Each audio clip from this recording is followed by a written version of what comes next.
guys, Amy from Living in Abundant Grace here, and today's video is a little different. As you know, we usually talk about the turkeys or the chickens or the goats or the cows or the quail. The list goes on. Today I want to tell you about something that's been close to our hearts lately, and some hard decisions that had to be made, actually concerning her.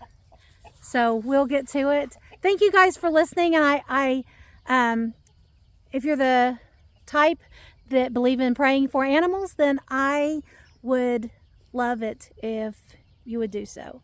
Thank you. Let me give you a little bit of background, and you'll know how we got her. One of my friends, actually a god sister, was needing somebody to raise some golden doodle litters, and so I'm like, hey, I can do that. And so there were 3 litters that I raised for her. The first one just had 2 in it, and I had to bottle feed those actually. And then the next litter was the standard size, and there were 10 in there. I'll put some pictures of both of those. And then the 3rd litter was the mini golden doodles, and that mama had 7 babies. 4 girls and 3 boys, and everything seemed to go really great. They all were spoken for, except for one of the boys. All of them were spoken for. It was going great. Super cute. They were just so cute. There's some pictures I'll put in here. Fast forward to their 6-week checkup, and I take them in. And the biggest one in the litter was a little female. And we named all the litters had themes.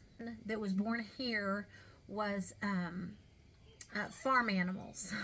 So we had like moo and rooster and pony and kitty. Anyway, there were 10 of them. So 10 farm animal names. Then the next litter that I did had the 7. The name on that was from The Notebook. That was the theme, The Notebook. The movie, I don't know if you've seen it, but the movie, The Notebook. So we had like Martha and Lon and Finn and Noah and Sarah and Annie and Devaney or I don't know, however you want to pronounce that one. Anyway, so that was their theme. And Sarah was the largest, actually, of the litter. And she was the second one to go in. And I just remember going in, and like I had with the other litters, you know, they get their first shots, their health checkup, all this stuff. And these came from the dogs, the parents that had been, like, they're genetically tested, they're, like, up and up, right? And so Sarah went in, and he listened to her, and then he listened a little longer, and then he said, I'm going to go get a second opinion. And so he takes her away, and then he comes back, and he said, yeah, she has a heart murmur. It's significant. It's a 5 of 6. And I didn't really know what that meant. He wrote it down, but I still am like, oh, okay. I had no idea. I have not had a dog with a heart murmur. I didn't know the scale of a heart murmur. In fact, when he wrote it down, it was like 5 over 6, you know, the slash. And so I thought like it was a 5 or a 6 out of maybe 10. Like that was my first thought because I was not educated. So went back, did some research on it, and called the breeder, and she has never in all of her experience has not had any dogs with any heart murmurs, much less a 5. But we researched, and and that's when I found out the scale only goes to 6, and so a 5 or a 6 are extremely severe. You can hear it, you can feel it on both sides of the dog, and that was like, oh man. So of course she was already spoken for. We had to call who she belonged to, and say, hey, this is what's going on. And so that family did end up switching and getting, I believe it was Lon. He was the only one that didn't have hadn't been reserved. And so then there's Sarah. What are we gonna do with Sarah? Well, I don't know. Let's research this more. Uh, so then 8 weeks came, and it was time for them to. I meet her and drop off the dogs, and then she takes them to their families. So dropped all of them off except for Sarah because she wasn't sponsored. And I told the breeder, I said she can stay here. Like, she didn't know what to do. She hadn't had this. She didn't have a place where she could keep her at the time.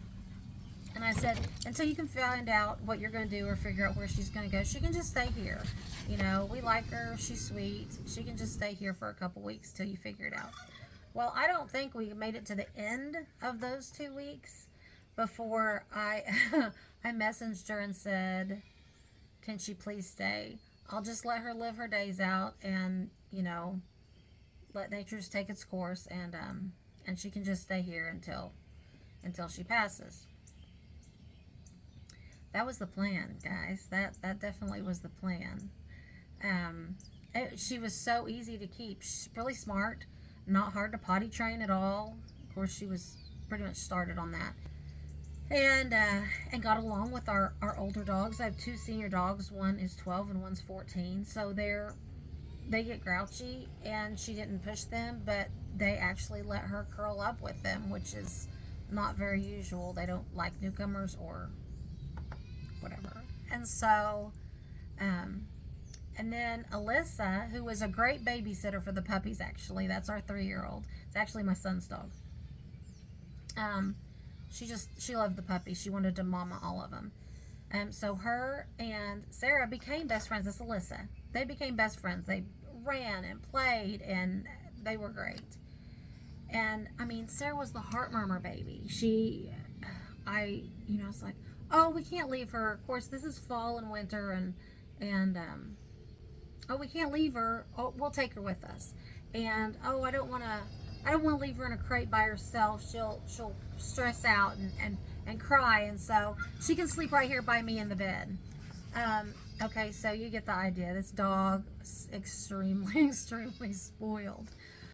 I knew we'd get attached. Like, that's not hard for me. And the kids, of course, loved her. And, I mean, we love her. And, sorry, I have somebody saying hello. So we before all that, we go back and we get her 10-week shots and our 16-week shots and have them check her heart. Just will you please listen to it and see if it's, if there's any change, if it's any better. No change. Not any better. And you look it all up on the internet and don't know what kind of heart murmur it is, but in general, the time frame is like between life expectancy is between 6 months and 4 years. And I really wanted to get her spayed, and the vet said, no, that's really not a good idea. I don't think she could handle the anesthesia. And I would ask him questions a lot about, what this might be, what he thought. And I preface it with, I know you can't tell me details without other tests, but in your experience, what are your thoughts? I just couldn't get any feedback. So, I decided after another couple months, let's see, that would have been 16 weeks she got her last shots, and so like 4 months, 5 months, she's almost 6 months old, and I thought, I really want a second opinion, because if there's any way I can get her spayed, I just think it would be safer if she does live, longer. And he cycles can be hard on them too, so I figured it would be easier. So that's what I did. I went and got a second opinion. I went to another vet, and there was or the vet office I take him to. And there was a new vet there, and she's young. I would say she graduated probably not all that long ago. Super knowledgeable, super nice. And so she, she listens and she says, I don't think there would be a reputable vet that would put her under anesthesia. That's even though it would only take 15 minutes probably to get the procedure done. She's young, everything's small. I don't think you'll find a reputable vet that would do that. So I'm like, man.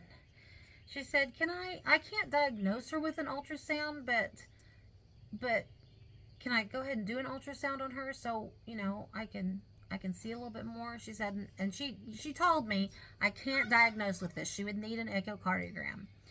And I said, sure. She said, I would like to listen and look. So she did.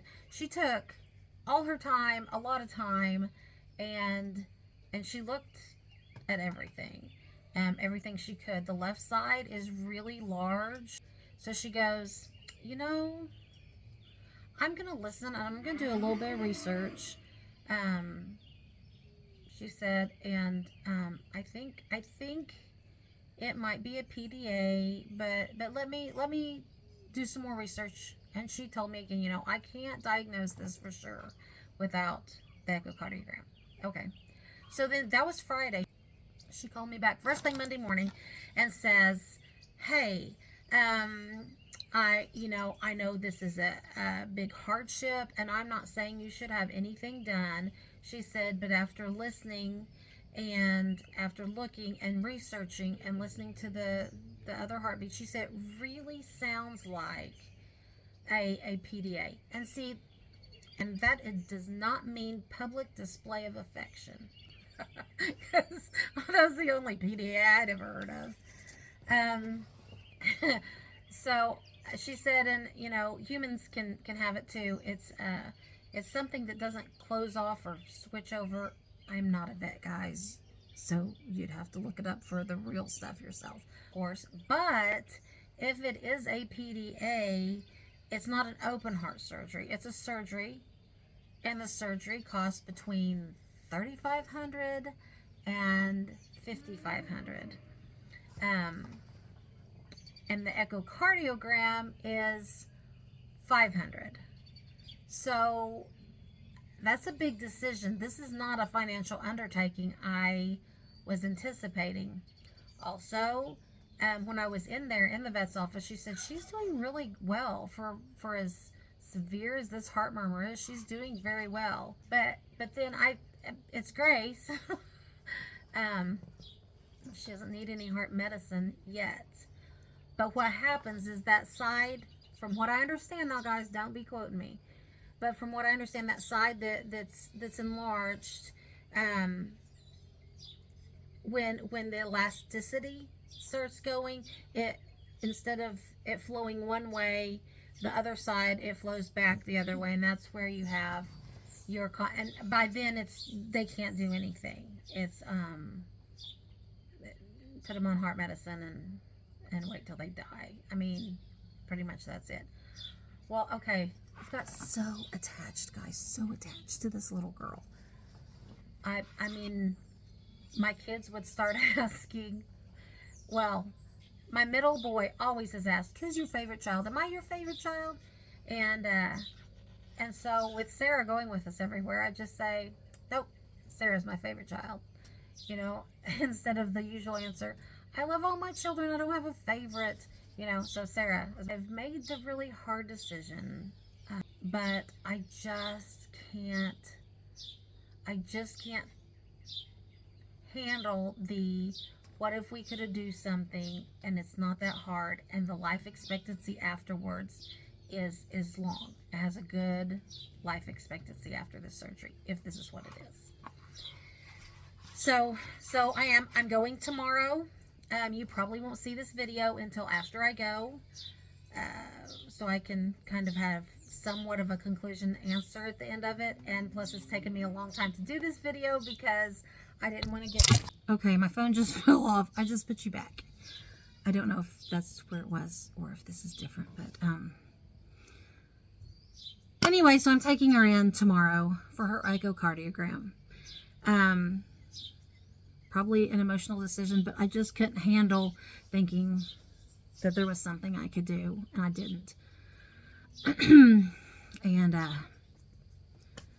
we're super attached to her, and she thinks she's a farm dog. She doesn't know any different. She's only been here all her life, and so so burrs, we do pick a lot of burrs out of curly furry legs, and I give her haircuts myself because I don't have the budget to give her a grooming every 4 or 6 weeks or whatever. But you know, we're learning together, and she's extremely patient. She's so good. So that's not hard. But she is so good. So that's what makes it so hard not to do anything. I did read that if it is a PDA, the best time to do them is 16 weeks. We're way past that, so I really don't know what this holds. I'm nervous. I'm nervous for her. You know, some people are going to look at this and say, it's a dog. And it is. It's a dog.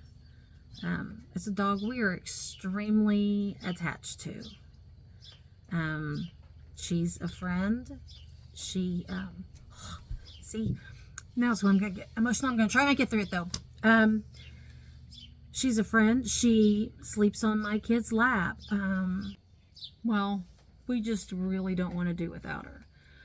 So, I won't know much more than that until after the echocardiogram, if it's a PDA or if it's something much more complicated. If it's something much more complicated, then we probably just won't be able to do anything about it. If it is a PDA and it's still repairable,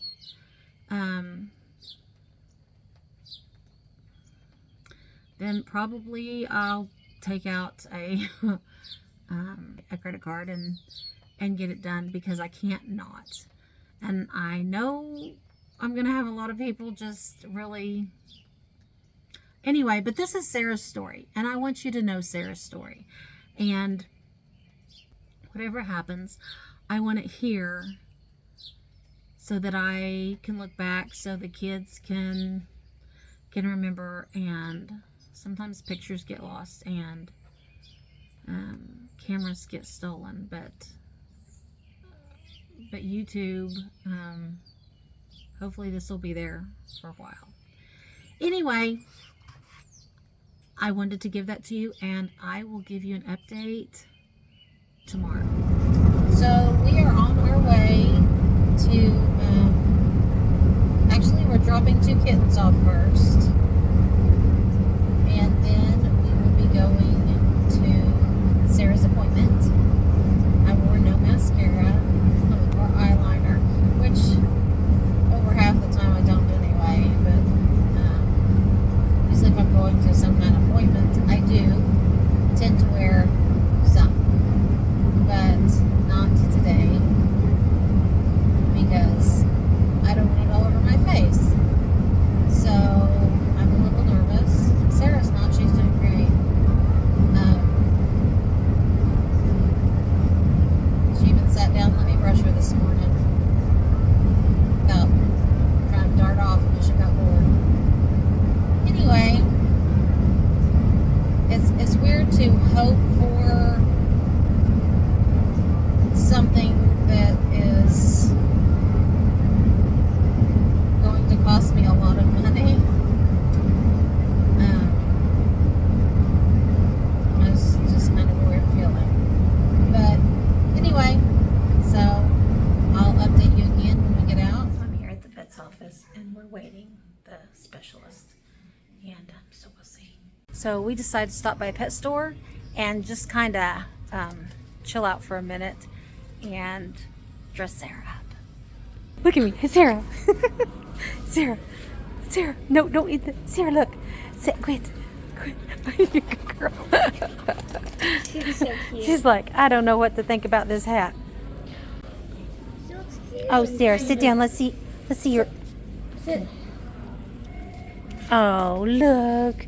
You're pretty. Pretty sunflowers. So we're at a stoplight. We're on our way home. Sarah, did you get a treat? Yeah. So, well, I have to go now. But we're on our way home, and I'll give you an update when we get there. Okay, so we made it back home, and I like what the vet had to say. He was wonderful. He was really good. He explained to me a lot more about the PDA, and so I'm going to explain to you, re-explain to you how I understood it. I am not a vet, but the P stands for whatever that word is. The P stands for is the vessel that closes off after a puppy or a baby, because it can happen in humans too. In utero, when they're in their mom, they're getting all their oxygen through the blood. And when they start taking their first breath, or the first couple breaths, that vessel closes off so that the blood flows through the lungs to get oxygenated. Okay, hers didn't close off all the way. And that's where the murmur is from. Making sure she's not going to bark at the neighbors. Okay, and anyway, so they just go in there. The vessel is on the outside of the heart, so they can just, they don't have to open the heart up or anything. They can just go in there and tie that off. So the PDA should, we have an appointment to get it repaired next Tuesday. And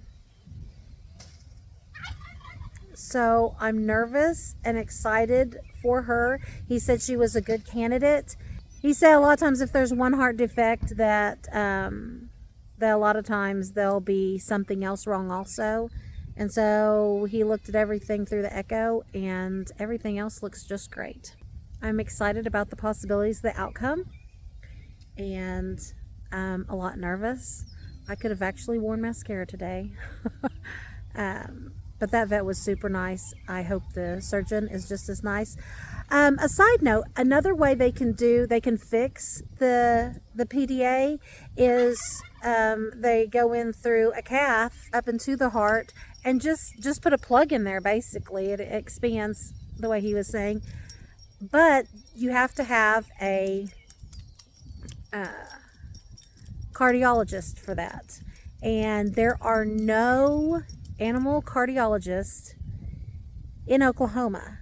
He said the closest one, if they're still there, would be at Missouri State.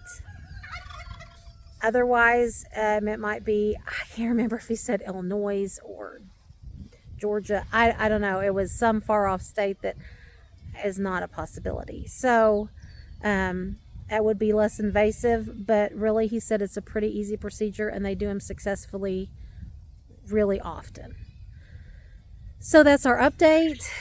Thank you, Lord. Now on to the next challenges that it brings, but I'm excited that it looks like her life can be extended and lived more fully. He was really impressed of how good she was doing, and how much breath she has, because a lot of times they lose that oxygen, and after strenuous exercise they might pass out or whatever, and she doesn't. And so thank you guys. I'm gonna go ahead and put some pictures and videos we have of her. Thank you for watching. I know this is different and kind of out of the ordinary, but you're part of our family, and she's part of our family, and so I thought it was important that you know what's going on.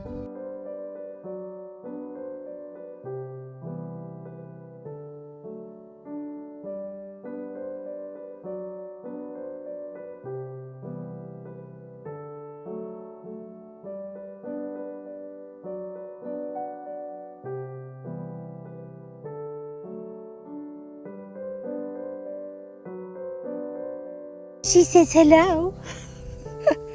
She wants to play. She's a good girl. Hey, Sarah.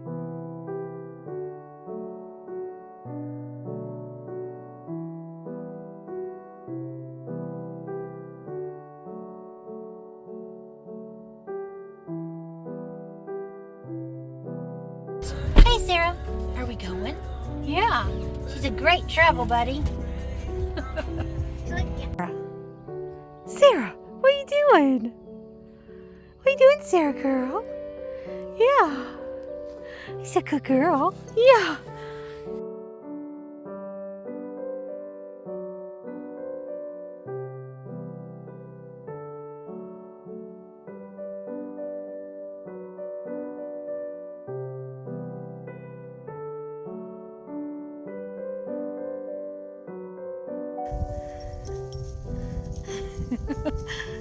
Did you get Alyssa?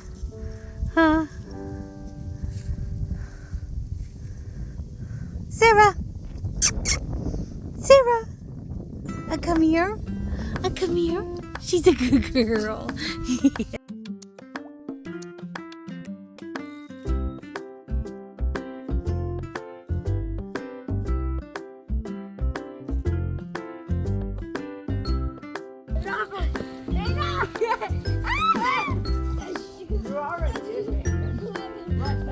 Let's go! Let's go! Let's go! Run! Come on! Come on, Sarah! Come help me! Why?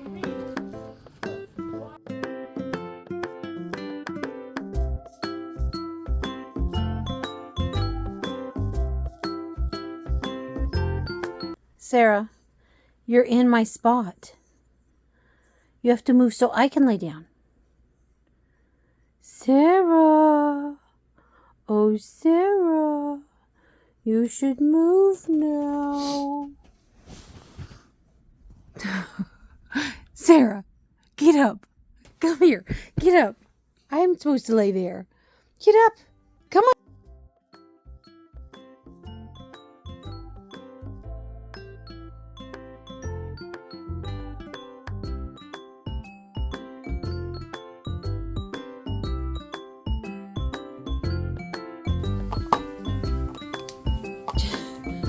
Sarah, did you miss chewing on your Alyssa? Huh? What's she doing?